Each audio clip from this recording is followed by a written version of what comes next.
aka biza bilan hazillashib oynalarni yopib, mana qarang, oynalarni yopib qo'ydilar. Bitta eng qiziq narsa aytdim, tashqaridagilar bizni konsertga ketyapti deb o'ylayapti. Eng qizig'i, bizga yopib qo'yganlar. To'rda. Sanga kelyapti Ichkari sauna bo'lyapti. Mazza. Anvar akani sizlar yaxshi bola deb o'ylaysizlar. Aslida juda ham yaxshi insonman. Qaranglar, sog'lig'inglarni o'ylayman. Sovuqda Aytiladi, benzin quyib olaylik, konditsioner yoqamiz dedilar-da. Shu mayli kerak emas konditsioner. Voyda.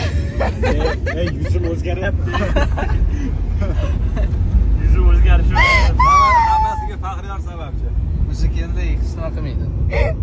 Chidaylar. Ey qizim,